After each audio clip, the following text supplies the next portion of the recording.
14 minutes after 7 o'clock in Antigua and Barbuda. This is Observer AM. Darren Matthew Ward in your company. And joining our company is executive member, I believe he's also a founding member of the Democratic National Alliance, Mr. Anthony Stuart. I want to say good morning. Happy New Year to you, Mr. Stuart. Hello? I think I heard a beep beep just now. Something's going on there with the cell phone. Not sure what happened there. Perhaps he had to take a quick call, maybe a little briefing. I don't know. But he'll be joining us in just a moment. Now, just yesterday it was reported by this media house that there has been no evidence presented, at least that's the confirmation that we got, that in respect of the attempt to bribe Minister of Government, or at least in this instance, a parliamentary representative, the Honorable Michael Brown. Of course, he made the allegation when he had some public comments after a determination in his particular court matter, which concluded recently. And then, of course, the result of that was that he is now once again a member of the cabinet of Antigua and Barbuda. Mr. Stuart, are you with us? Good morning. Yes, I'm. In fact, I have my radio on. I so love to listen to you. Oh dear, you are so kind. Thank you very much. I was saying Happy New Year to you and to all the members of your party. Well, Happy New Year to you also, and to all the members of Observer Radio, Antigua Barbuda. I must say the last time we met, it was virtually when we were doing our training, right? And we were defending our cause. Right, understood. All right, well, let's start with, before, we're going to touch a little politics, but later on in the discussion, I do want us to start out, though, with the point or the issue that I was just raising, that of the Honorable Michael Brown, MP for All Saints West, and the allegation, the suggestion that he made in his public comments on the heels of his acquittal, if I may use that word, in his trial, which concluded recently, that there was an attempt to bribe him. And that had certain connotations. Members of the public, of course, are very concerned. And the police issued a statement saying, he needs to present the evidence. Up to, last report, that evidence has not been presented. What concerns you about this particular issue, and what impact do you think it's going to have essentially on the governance of this country? Yes, Mr. Ward, just before I get into that, I just want to say to you and the nation and the government, because I listened to you yesterday and I've been hearing a talk about the late workers and the Jolly Beach workers. I just want to say to the government and to the union officials that they have to remember the workers of Caribbean Helicopters Limited, them up to 25 years. Without sweat equity. And another program, I'm going to present to you our position to resolve these issues, because we had a government now that is a Labour government. We had a government that was a people's first government. And we believe that legislation can force companies to ensure that workers, after they work for 25 years, that they should not be out there empty-handed. But that is a discussion for when I come and speak with you another time. Just let us remember those workers of the Caribbean Helicopter Limited who are out there without anything. But I suppose then by extension we could speak also about the former Stanford workers. There's some, certainly, the Antigua Sun in particular, and a number of other Stanford entities that, as far as I know, up to now have not been paid as well. So. Correct. And I'm saying that it can be addressed via legislation. This is a caring government with growth that can do certain things now to alleviate pain. Right. So that is a discussion that I definitely will want to have with you at my next outing. Gotcha. But to this point here of the minister, Minister Michael Brown, his statement that was made on Facebook Live, not only to residents of Antigua Barbuda, but to the world, just a few days after he was found not guilty on some more serious charges and vexing criminal charges, that he was bribed by the police not to continue the case, and that the police cannot be trusted. Those are some heavy, loaded words. Those statements are most unfortunate. They are damning statements that has brought the entire police establishment into disrepute, because I have police friends, families in the force, so I am talking from a police position of knowledge. And the painting of the entire police force of Antigua and Barbuda as corrupt, quote unquote, bribe takers, this here cannot be coming from a member of parliament, a member of cabinet now, a cabinet minister. It is not only wrong, but it would have, I say, a deleterious effect on our nation in the eyes of the world, because, as I said, it's coming from a minister, a person who sits in the highest chamber of our country. And this would give currency to the perception that is held by many around the world that Antigua and Barbuda is a corrupt country. And now he's telling the world not only that we are corrupt and persons only look at politicians, but he's saying and telling the world that we have a compliant, corrupt police force, especially after the recent claim by Mr. Chusky that he was kidnapped by police. So this is coming on the heels of that claim. And he was taken to Dominica, etc. And also, in the recent past, Mr. Ward, we would have heard where Antigua's name has been front and center in the Odebrecht scandal. So it's giving currency to these things.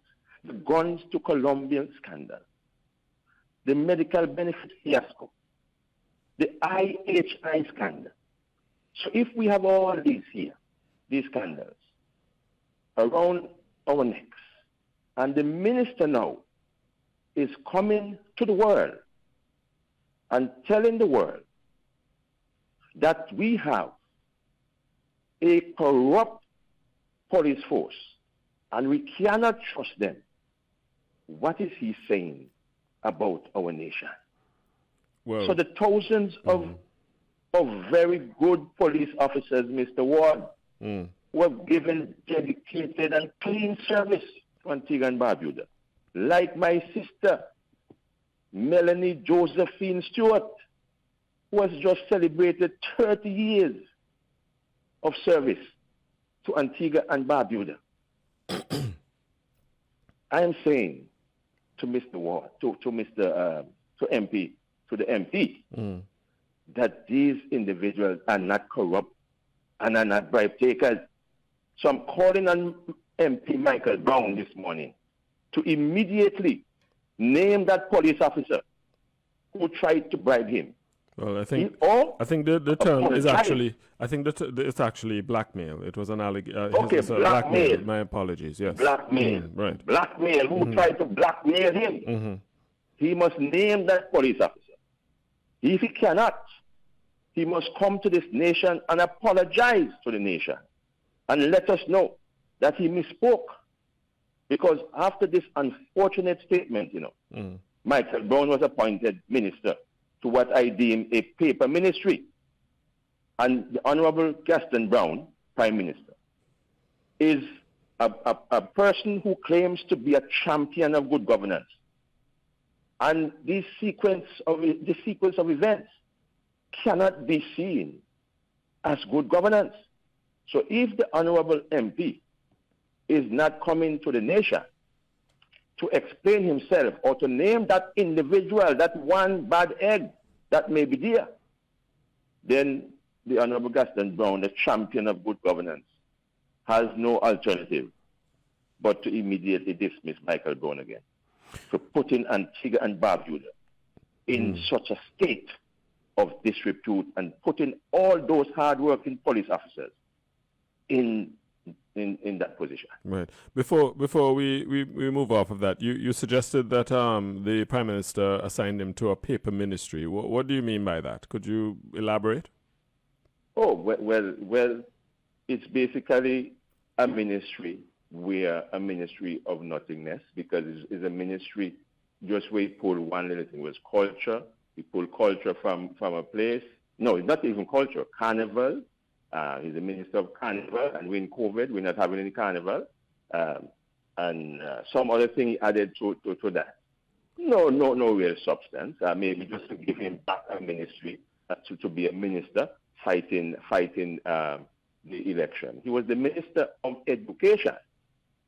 That's what his substantive ministry before. Right. And again, in a pandemic where money the government is telling us is tight, right? Why, if election is just around the corner, that the MP Michael Brown could not sit in the parliament as a backbencher until the next election comes around? Why he has to be back as a minister and with all the ministerial perks? And I'm saying the ministry. I'm saying that you, a media person, can't even remember the name of the ministry. And I'm saying the only part of the portfolio I can remember clearly is Carnival. And we're not having any Carnival. I think innovation or creative industries. I'm actually looking for it as we speak. So go ahead. Mm-hmm. Right. I also want to call make a call on the Commissioner of Police, my friend, Mr. Ryan. I want him to put the internal investigative wheels in motion to find out if the claim by the Honorable Minister, if there's any truth to that claim. And if there's truth to that claim, I have seen where they have acted in the police force and disciplined their members. Well, proceed and do that to restore the confidence in the police force. I listened to him the other day. He spoke about the whole aspect of community policing. He called upon the government to fix up the police outposts so that officers could have a good sense of moral. But I'm saying it's not physical building alone that will help to build morale in the force. Okay. The force needs to be cleared of this dagger that is hanging over their heads, placed by a member of parliament, a member of the cabinet, a minister in Antigua and Barbuda. So if he's not doing that, I ask the good commissioner to do what he can do to clear his members. Many of them are walking out there, and people are looking at them wondering if this one here is the one that offering bribe or whatever the term the minister used, or if he's one of the officers that's not good. But let me ask you, is it a case, do you think that in Antigua and Barbuda we are tolerant of certain things that we perhaps would not or should not be tolerant of? And I ask that because I'm reminded that you would have been a member of another party, the other party that governed this country. And a similar allegation was made by a then minister, and I'm not sure that I recall the Prime Minister at the time, Honorable Baldwin Spencer, asking that minister to resign either. I'm referring specifically to the Honorable Wilmot Daniel. You remember that? I don't remember you that don't remember? Clearly. But oh, you don't remember that? That is early. I don't remember that clearly. But if that is early in the life of the organization, right. That could have been one issue, because at that time, early in the life of the organization, the Honorable Baldwin Spencer was closer to the grassroots people. Right? Like myself and like Colin Derrick and so forth. Yeah, your reception is deteriorating. Your reception is deteriorating. But anyway, go ahead. Yes, I'm saying that if it's early in the life of the UPP's organization coming to government, that statement was made. I am saying at that time the Honorable Baldwin Spencer, his vision and so forth was very clear. Right. Because at that time he had grassroots people around him. Yeah, understood. But I'm not necessarily, I'm not calling into question Mr. Spencer's integrity or anything specifically. No, I'm just referring to, I'm just speaking to the issue of the tolerance within this country. I'm telling you what had happened, because at that time he said, one strike and you're out. And I remember around that time, it could have been that time where himself and the Honorable Wilmot Daniel, that one strike was in play, because if you notice, the Honorable Wilmot Daniel was demoted. There was some investigation on him that a lot of person didn't know. That investigation was ordered on him, right? So maybe all that was part of the path. Right? But I can't speak with you any specific. Okay. Right? Gotcha. So I'm saying that could have very well been. I'll tell you what. I'll tell you what, Mr. Stuart, tell you what we're going to do. We're going to take a pause. I think you gave me an alternative number to call because the cell phone is not doing us any favors this morning. So we'll try calling you on your landline. Correct. Right after these few messages. Where we lead, others follow. Good morning, Jojo Sports Show. Only on Observer Radio, 91.1 FM, 9 a.m. to 11 a.m. every Monday to Friday. Interact with our guests and callers as we address the issues facing our country. Right here on Observer Radio 91.1 FM, 11 a.m. to 2 p.m. Monday to Friday. The voice of the people, your voice. Tune in to Observer AM from 7 to 9 a.m. on weekdays for the latest in news and current affairs, locally, regionally, and internationally. Your voice counts. Your questions are answered. This is Observer AM.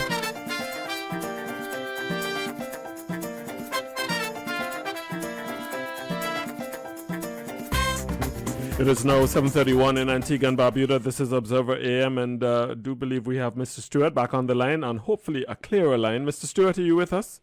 Yes, tell me if you're hearing me. Yes. Really now? Yeah, it could have a little more bass, but that's okay. that's okay. We'll work with it. Just to be clear, the ministry that the Honorable Michael Brown was appointed to is the Ministry of Creative Industries, Innovation, and the Orange Economy. And some will argue, those who are who are so minded will say that innovation is the direction that most governments ought to be going.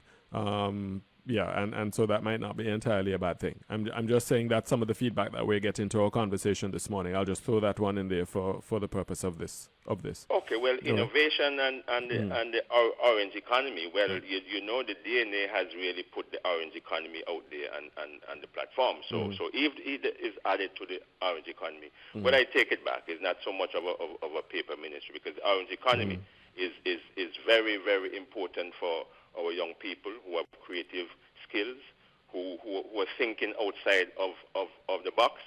So okay, let us see what he does with this here. But you think, I have to say, but the bottom line is, you think that if he does not put up, he should, well, maybe not shut up, but certainly apologize to the country. That's basically your point. He should either present the evidence or apologize. He has to come and let us know, because this is a very serious matter. And of late, right, you have really seen where the decisions and the judgment of the Honorable Minister leaves very much to be desired. If we are talking about what his own Prime Minister said about him in a particular matter, if we're talking about the e-books matter, if we're talking about his pension to be studying and to be away for a very long time, his judgment has been really called into question. So I hope that he can really do some good, and I'm going to watch him closely to see how he really moves this new ministry, the Orange Economy and Innovation, to see whether really and truly my assertion of a ministry where he will do basically nothing is correct. But he needs, Mr. Ward, to come to the nation. We're talking about our police force, our law enforcement officers. Yes, I got that are so critical to our survival. So I'm calling on MP Michael Brown to stop hide behind the bush. Come forward, come forth. You went out there and you said what you said. If it is true, name the person. It's not so difficult to do. If it's not true, come and apologize. Be a big man and apologize to the nation, so that our police force, our police officers, many of them out there, can walk with their heads high, so that nobody can be looking at them and wondering if it's that her, is that him, and so forth. Got you. Let's move on. Our government touted 4.2% growth in 2021. This declaration was made in the throne speech by Sir Rodney Williams, Governor General of the state of Antigua Barbuda. And the wealth distribution. You have some concerns about this growth that the government, I think you alluded to it in an earlier part of our discussion this morning. Do you think the government deserves any credit for achieving this level of growth, notwithstanding the pandemic? Well, if the government will deserve credit if we can feel the growth. So if the government had a 4% growth in 2021 in a year of the pandemic. 4.2. 4.2. Yes. 4.2. The question is to the government and to the people in Antigua and Barbuda, who can say they have felt this growth? Who are the beneficiaries of this growth? And when we talk about wealth inequality in Antigua and Barbuda, it is real and stark. I did my research, and I was corrected by a fellow regional economist because I felt that the distribution was a 90-10, right? We had 10% of the population control 90% of the wealth, and we had 90% of the population control 10% of the wealth. But I was corrected with the statistic to show that especially during the COVID, right, where the wealth gap has enlarged and skewed to the persons who really make it and control all the wealth. It's more like 5% to 95%. What evidence was presented to justify that ratio? How did you arrive at that? Oh, I'm saying my colleague provided all of the data. Okay. Right? Do you trust the veracity of that data? Oh yes, it's I'm saying to you, in a budget statement of the Prime Minister, when he was speaking in Parliament, he also indicated the disparity. Just recently, when he spoke about hotel workers, he's saying that he wanted to do away in the all-inclusive type hotels because hotel workers can't even make enough money to get a mortgage. Even in the government, persons in the government, many persons of all of the established and non-established workers, some of them don't even make $1,500 per month or $1,700 a month. Would you do away with all-inclusive tourism? Oh yes. You would? I'm saying that because all-inclusive tourism basically is part of the reason why the wealth is so skewed to one set of persons in the country. I remember in the days when you had tourism being free, where you had persons really making it, and the tourists will come into town, the tourists will go to the country, they will shop here, they will buy here, their monies will be spent all over the country. Not that when they come, they stay in the hotel and all of the money stays in the hotel. Only the taxi drivers may get a trip here and there. So the all-inclusive hotel concept really and truly has damaged the tourism plant. And many of the hotel workers in the past, when they used to what they used to make right in the hotel from the traditional type of hotel concept, where the tourists used to go and come and so forth, it was much more. Their points and their bonuses and so forth were much more. So this new tourism product of all inclusivity, where they just come and stay within the confines of one hotel and maybe go out for the peep here and there, I'm saying has not done justice to the economy and to the people as a whole. A few may make it, but the widespread dollars from tourism, as used to be spent in the 80s and the early 90s, where hotel workers were really looked up upon, and we decided we want to build a hospitality institute to train persons in that sector, and where persons said this would be a career for me. Many persons in this Antigua Barbuda take the job because that's what we are offering as part of a mono service economy. I'm looking nervously. I'm looking nervously at the time, and your cell phone is ringing off as well. But let me ask you, aside from looking closely and perhaps reconfiguring the all-inclusive structure of many of our hotel plans, are there any other measures that the DNA believes can address the issue of income inequality? Because income inequality is not unique to Antigua. It's a global phenomenon. Oxfam releases reports on an annual basis on this particular issue. Well, one of the things that can be done right now is to see how the government can treat with inflation. Because income inequality starts by chipping away at the bottom, right? right there. See how we can treat with inflation so that the poorer among us will have dollars in their pocket, and how do you do that? They can live. How do we do Treating with income inequality. No. How do we treat with inflation? I mean, a lot of the inflation, the government will argue that a lot of the inflation is imported. Okay, so that's why the government has to be creative and think out of the box, because the government cannot go along the traditional economic models of monetary solution where they say increase prices, increase interest rates to remove money out of the economy, or increase the taxation, the fiscal policy to remove money out of the economy. Because it is not demand push inflation. It is inflation from importation of goods and the costs coming in. So this is what the government has to do to help us. And I'll give you a simple example, figures so people can understand. The government has to now come and say to this nation, in the budget speech coming up, that we are going to reduce the ABST temporarily for the next year from 15 to 12%. And the government will still maintain and get all of its monies. But it will give the persons down below a little ease so they could shop a little bit more, they could save something so that they can create some wealth. For example, an item maybe 2018 would have cost $100. ABST on that 15%. Let's say it's $115 for the gross price. It increased by now to $150. ABST on that $22.50. Gross price $170.250. But if the government reduces the ABST to 12%, you notice that on that same $150, the current price that has increased is $18.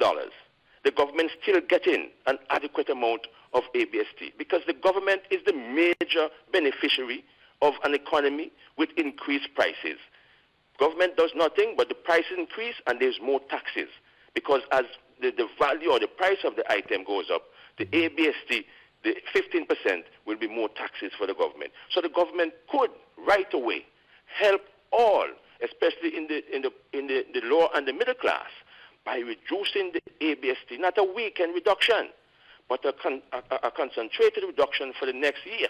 And you will have activities in the economy, but I'm saying you will give persons an opportunity who live paycheck to paycheck to at least save some little bit of their income and chip away at that whole aspect of income inequality.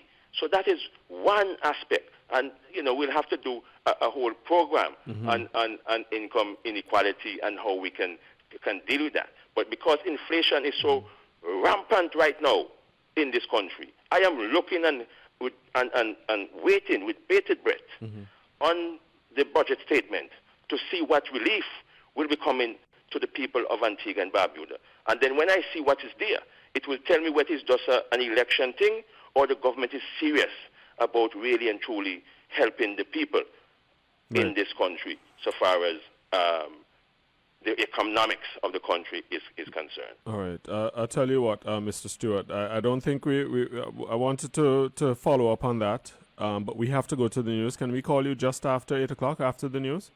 Oh, yes. I haven't spoken to you in so long. I will appreciate that, sir. All right. All right. No problem. So we'll call you right after 8 on this number. Mr. Anthony Stuart, executive member of the DNA, joining us once again, or rejoining us, just for a few moments before we go to Senior Sergeant McBurney. So we do ask for your forgiveness for the exclusion, at least at this time, of the International and Regional Digest. Mr. Stuart, I do want to ask you, we sort of left on the note of the reduction of the ABST and trying to make things easier for those who live from hand to mouth, as we say in local parlance. What are some of the other areas that you're looking for in the budget, specifically to address poverty alleviation, or what you think the nation needs at this time as we try to come out of this pandemic? Yes. No.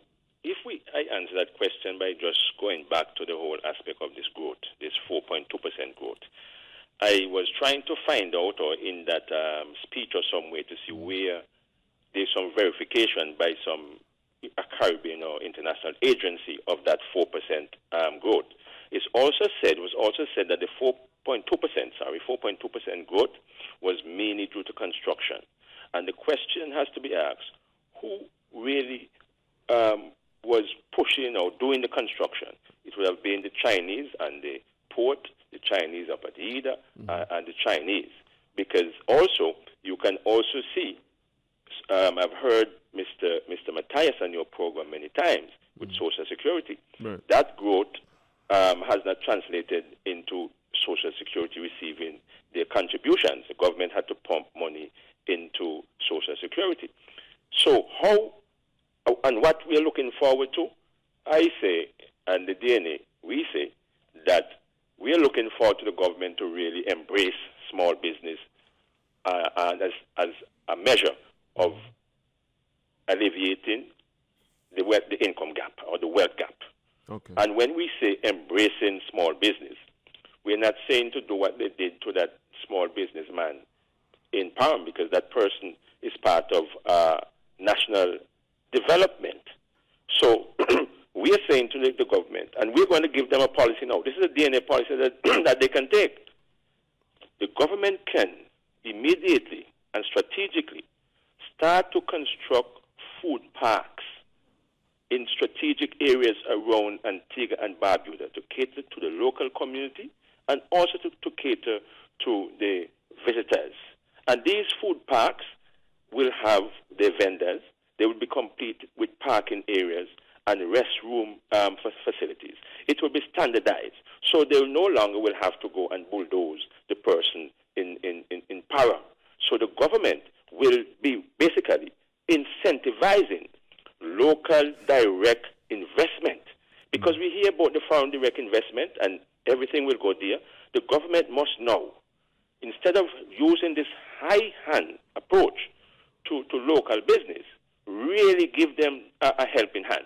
So we are looking for the government in this budget to see how they're going to incentivize local entrepreneurs, really and truly, not no lip service, and they set up entrepreneur development fund where people can't get any money from the fund, but really develop and incentivize local development, local businesses.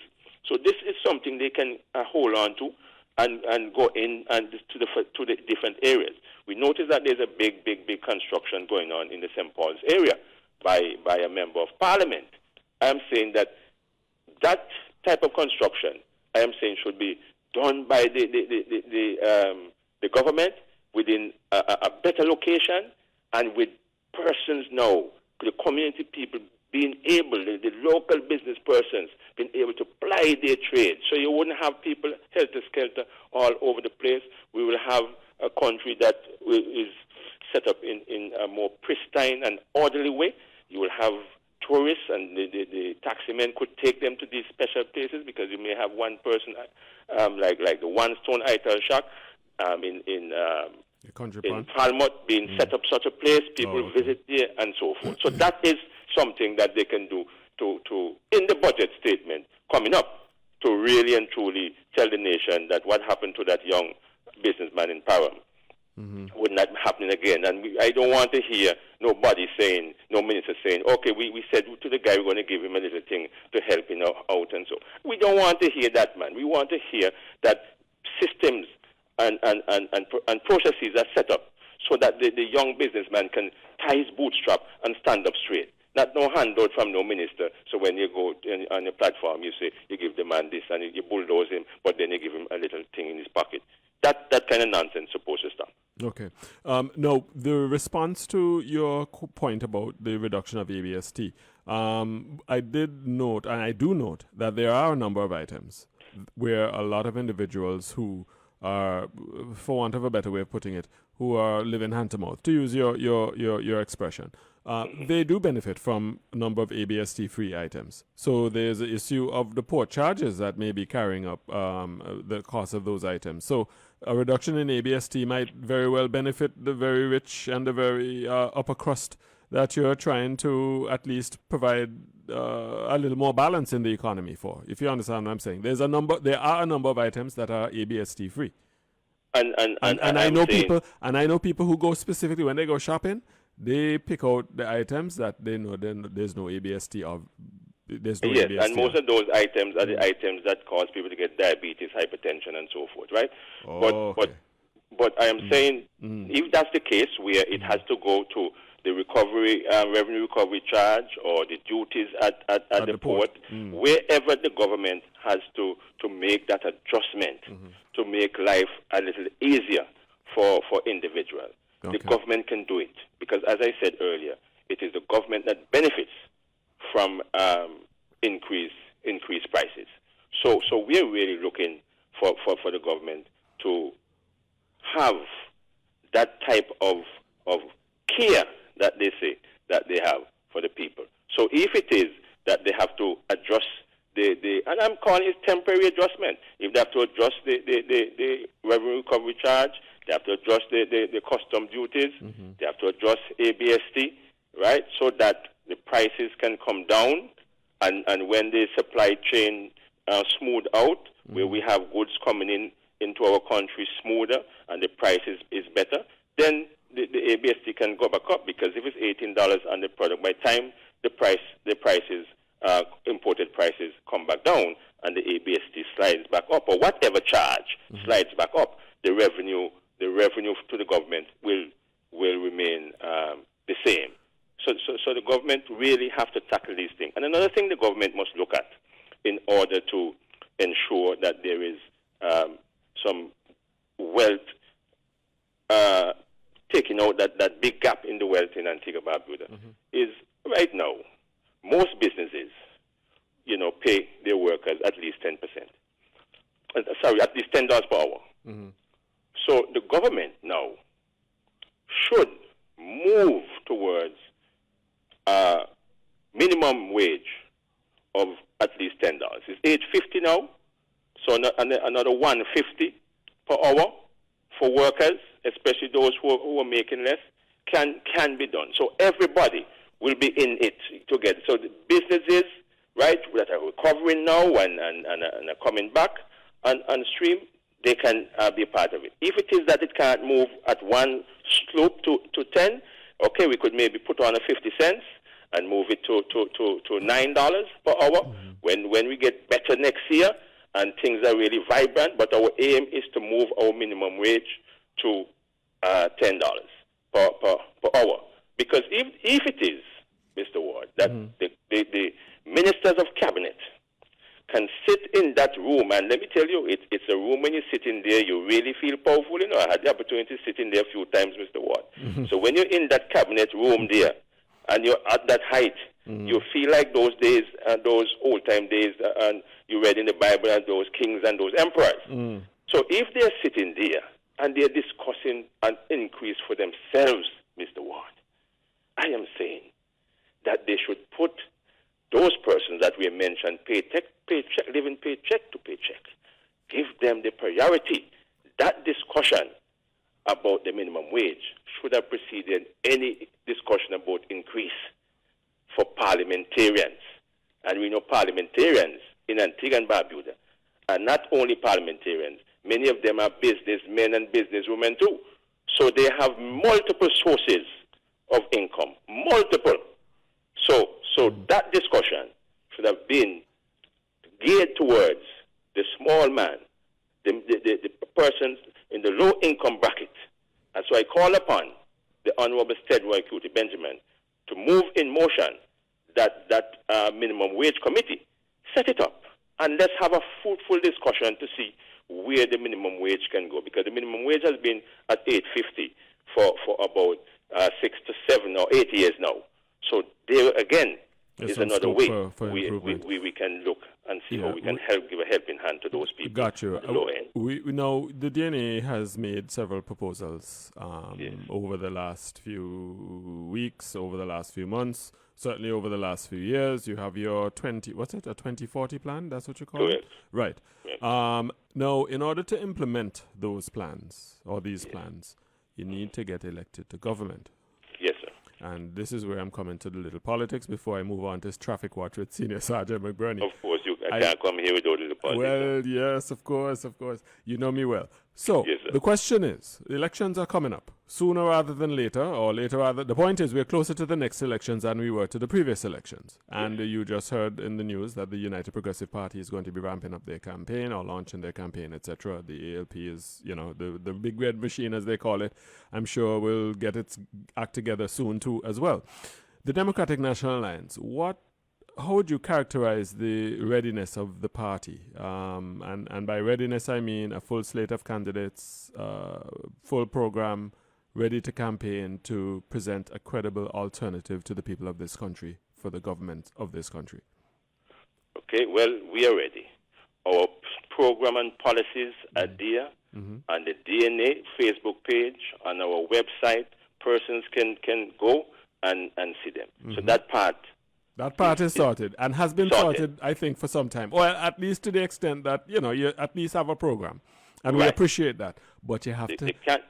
Candidates. Yes. Candidates. Yes. We have our candidates.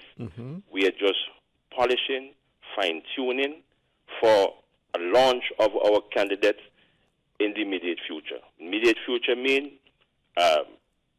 next month, thereabout.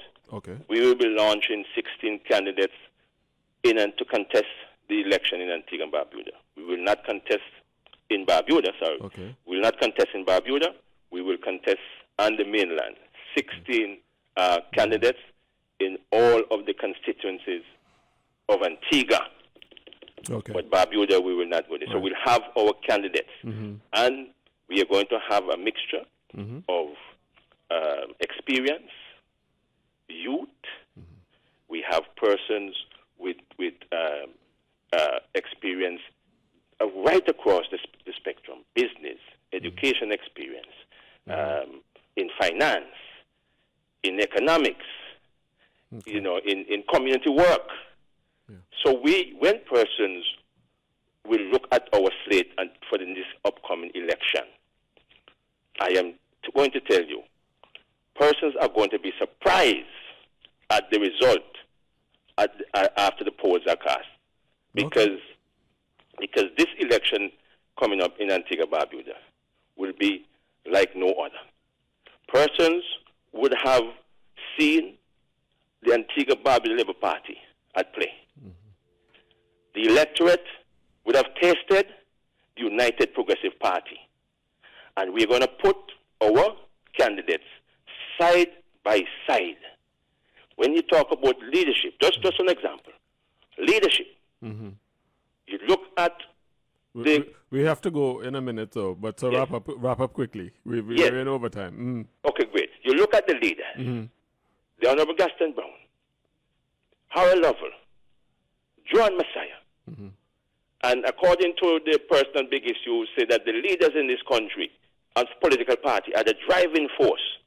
I am saying to the nation, and I know persons now, they're saying, in this country, we have tried men, and they're found wanting. We are going to try a dynamic female to lead this country at the next election. And she's going to have other females beside her, and strong men too. So look for the Democratic National Alliance, we are going to contest this election. Where are you running? Where I'm going to run? Yes. Oh, that's a great question. Right. You see, I have to when go, I come Stuart. to you again, just answer me quick. Mr. When I come McBurney to you on the again, line. Yes, we are going to, by that time, we will have our slate out, and you're going to know where each person will run in each constituency. Right, I can run anywhere in Antigua Barbuda. Okay, all right. We'll talk. Anthony Stuart, Executive Member of the DNA, thank you very much.